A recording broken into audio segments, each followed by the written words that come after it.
नमस्कार। Breaking news में बड़ी खबर आपको बता दें कि संभल में सरकारी जमीनों को कब्जा मुक्त करने के लिए सरकार लगातार एक्शन मोड में नजर आ रही है।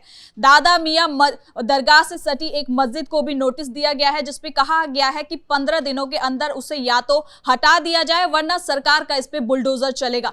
अब इस पर सपा सांसद जिया उर रहमान बर्क का बयान सामने आया है। वो कह रहे हैं कि अगर इसे हटाया जाता है, मस्जिद पर अगर कार्रवाई होती है तो फिर वो सड़कों पर उतरकर प्रदर्शन करेंगे। इसी खबर पे ज्यादा अपडेट के साथ मेरे साथ मौजूद है मेरे सहयोगी हर्ष भारद्वाज। सर, अगर मस्जिद हटाने की बात करी तो इस पर ये जो सपा सांसद का भड़काऊ बयान आया है, ये किस संदर्भ में जाता है? देखिए, मस्जिद को हटाने की बात तो कई दिनों से चल रही थी और दादा मियाँ जो जियारत है, आपने देखा उसके बगल में जो मस्जिद है जो कि शाही जामा मस्जिद के करीबी है, उसको कहा जाता है कि कब्रिस्तान की ज़मीन पर बनी है और इसे अवैध तरीके से बनाया गया है।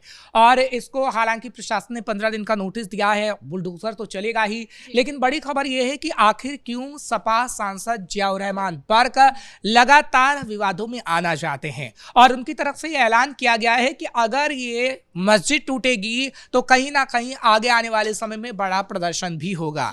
जब ये मस्जिद अवैध तरीके से बनाई गई है तो आखिर इसको तोड़ने में क्या हर्ज है, प्रशासन इसे तोड़ेगा ही। और तो और जब आम जनता वहाँ की जो आम मुसलमान हैं, आपने देखा कि पहले मदीना मस्जिद को किस तरीके से तोड़ा गया, वो भी ये कह रहे हैं कि हम खुद ही हथौड़े से इसे तोड़ेंगे अगर ये अवैध पाई गई तो। क्योंकि प्रशासन ने 15 दिन का नोटिस इसलिए दिया है क्योंकि कोई वैध दस्तावेज उस मस्जिद के नहीं मिले हैं और जो दुकान और मकान बनाए गए थे उस जमीन पर, उसके भी कोई वैध दस्तावेज नहीं है, ना ही वो लोग दस्तावेज दिखाने में कामयाब रहे हैं। तो अब प्रशासन का बुलडोजर चलना तो तय है, लेकिन आप जानबूझकर कोई ना कोई बहाना ढूंढ लेते हैं और उस पर राजनीति करने की कोशिश करते हैं। अभी आप देखिए कि कैसे जब हमने संभल की कब्रिस्तान की ज़मीन का जो भी सर्वे हुआ था, जब पुलिस बल तैनात की गई थी, तो जिया उर रहमान बर्क की तरफ से ही बयान सामने आया था और उन्होंने कहा था कि संभल में एक बार फिर दंगा कराने की कोशिश सरकार कर रही है। जबकि पिछली बार आपने देखा 24 नवंबर 2024 को माफ़ करिएगा, जो आपने पिछले से पिछली साल देखा क्योंकि 2025 चला गया है और ये जो वाक़या हुआ था 24 नवंबर 2024 को हुआ था, अब 2026 आ गया है। तो अब इस वक्त आप ये कह रहे हैं कि पहले जो दंगा हुआ था वो भी प्रशासन ने करने की कोशिश की थी, अब जो दंगा होगा वो भी प्रशासन करने की कोशिश करेगा। भाई, आपका नाम उसमें आया था। हमने देखा था कि कैसे जब सर्वे हो रहा था मस्जिद का तो जिया उर रहमान बर्क का भी नाम सामने आया था और जिया उर रहमान बर्क ने भी लोगों को भड़काने की कोशिश की थी। लेकिन एक बार जब वैसा वाकया हुआ और पुलिस ने उस वाकये को, हमने देखा कि पूरे स्थिति को कैसे संभाला है।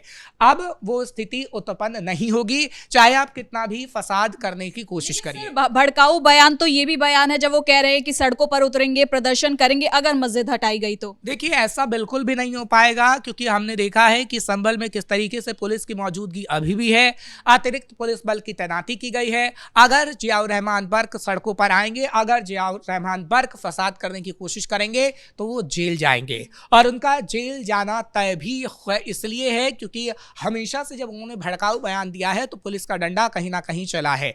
आपने पिछले दिनों भी देखा होगा कि जब संभल के अंदर चौकी बन रही थी तब भी उन्होंने बड़े सवाल खड़े किए थे। जब कोई भी चौकी बनती है पुलिस की तो आम जनता की सुरक्षा के लिए बनती है और हमने देखा था कि संभल मामले में जो आतंकवादी कनेक्शन भी सामने आया था उसकी जांच कहीं ना कहीं एटीएस कर रही थी। लेकिन बावजूद उसके उस चौकी से, पुलिस चौकी से जिया उर रहमान को काफी दर्द हो गया था कि आपने कैसे संभल में उस चौकी का निर्माण कर दिया, बस इसलिए कि उस चौकी में गीता पाठ किया गया और उसमें गीता की जो हमने देखा हॉली बुक थी वो रख दी गई थी। इस पर बवाल मचाया गया और जिया उर रहमान बर्क एक बार फिर से बवाल मचाने की कोशिश कर रहे हैं। और आपने देखा कि जब शांति मीटिंग हुई है, जब प्रशासन ने पूरी तरीके से मीटिंग करने की कोशिश की, पुलिस ने 24 नवंबर 2024 के बाद जितने भी जुमे आए हैं, हमने देखा है कि पुलिस ने मुसलमान और हिंदू समुदाय को साथ बिठाया है, साथ बिठा के तमाम मीटिंग की है और मीटिंग के बाद ये फैसला लिया गया है कि कोई भी उत्पात की स्थिति नहीं देखने को मिलेगी। लेकिन उस मीटिंग में जिया उर रहमान बर्क शामिल ही नहीं होते थे, उनको इनवाइट जबकि किया जाता था क्योंकि आप सपा सांसद हैं और आप संभल के सांसद हैं। आप संभल के सांसद हैं तो आपको मीटिंग में आना होता है, लेकिन आप मीटिंग में शामिल नहीं होते थे। एक बार अगर वो मीटिंग में चले गए, जो गनीमत से गए थे, उसके बाद उनका बयान आया कि पुलिस प्रशासन हमारे साथ सहयोगी नहीं कर रहा है। तो आप ऐसे बयान देकर आखिर क्या जाहिर करना चाहते हैं? आप ऐसे प्रोटेस्ट की बात कहकर क्या जाहिर करना चाहते हैं? आप प्रोटेस्ट की बात कह रहे हैं, इसका मतलब ये है कि आप लोगों को भड़का रहे हैं। आप खुद निकले ना निकले, लेकिन आप उन कट्टरपंथियों को जरूर भड़का रहे हैं जो इस मस्जिद के लिए सड़कों पर आ जाएंगे।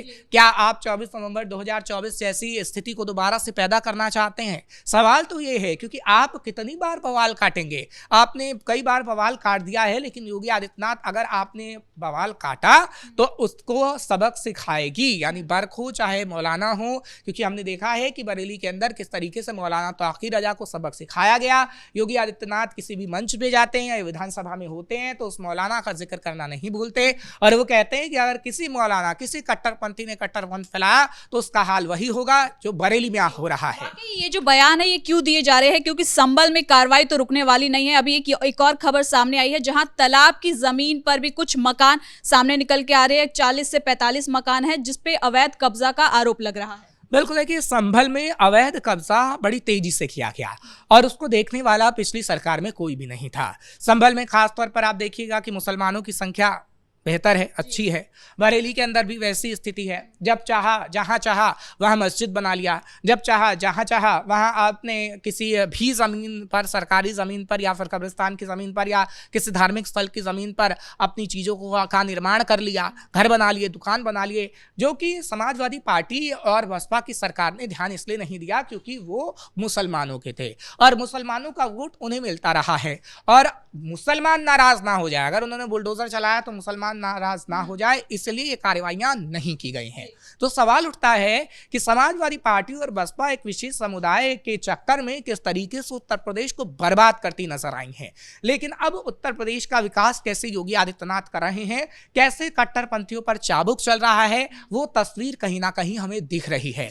और बर्क जैसे लोग हों या फिर अखिलेश यादव जैसे लोग हों, वो चाहे उत्तर प्रदेश में अशांति फैलाने की कोशिश करें या फिर दंगा भड़काने की कोशिश करें, योगी आदित्यनाथ ऐसा होने नहीं देंगे, क्योंकि हमने कई एग्जाम्पल देखे हैं। संभल में आप देख लीजिए, संभल में शाही जामा मस्जिद के बाद जो सर्वे हुआ था, उसके बाद जो उत्पात मचाने की कोशिश की गई, उसके बाद क्या आपने देखा कि ऐसी सिचुएशन उत्पन्न हुई? नहीं हुई। संभल का धीरे धीरे विकास हो रहा है, संभल को सनातन नगरी के रूप में पहचान मिल रही है। संभल में किस तरीके से कई चीज़ों का जीर्णोद्धार किया जा रहा है, संभल में किस अरबों रुपया खर्च किया जा रहा है कि कैसे विश्व पटल पर संभल को दिखाया जा सके।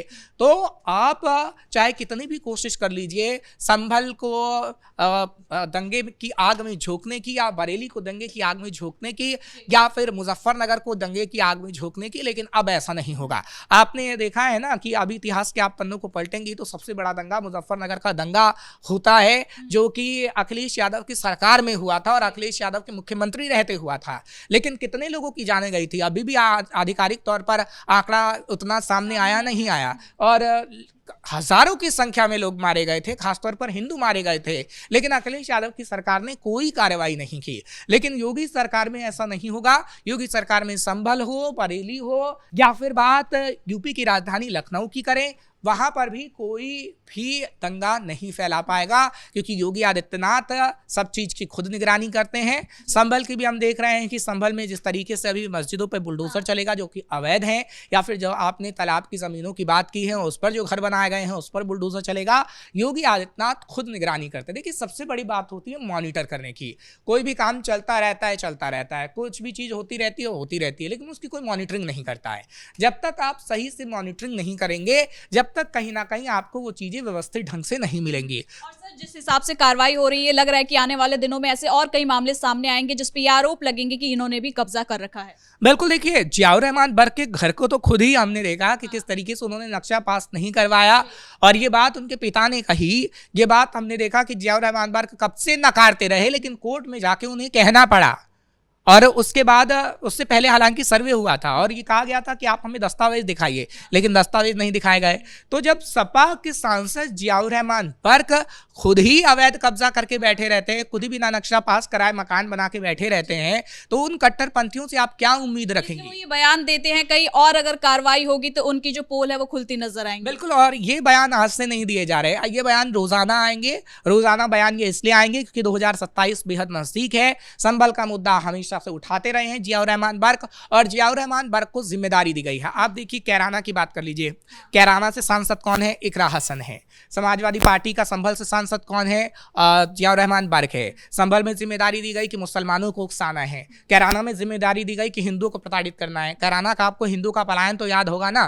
तो कई ऐसी सिचुएशन है जो समाजवादी पार्टी सिचुएशन क्रिएट करने की कोशिश करती है, अपने सांसदों को ऐसी जिम्मेदारी देती है कि आप ऐसे दंगे भड़काइए और कहीं ना कहीं विशेष समुदाय को बताइए कि आपके मसीहा हम ही हैं। लेकिन अब ये नहीं चलेगा, ना संभल में ना पूरे उत्तर प्रदेश में। बहुत बहुत धन्यवाद सर इन तमाम जानकारी के लिए। तो कुल मिलाकर संभल में जो एक्शन हो रहा है, अवैध कब्जों पे एक्शन हो रहा है, सरकारी जमीनों पर जो कब्जा कर लिया गया है उसके खिलाफ जो एक्शन हो रहा है उससे कहीं ना कहीं सपा सांसद परेशान नजर आ रहे हैं। उन्हें ये डर सता रहा है कि अगर कार्रवाई लगातार चलती रही तो आगे और भी बहुत से खुलासे हो सकते हैं जिसमें उनका नाम भी सामने आ सकता है। ब्रेकिंग न्यूज में इतना ही। कैमरा पर्सन राजकुमार के साथ मैं सृष्टि शाह।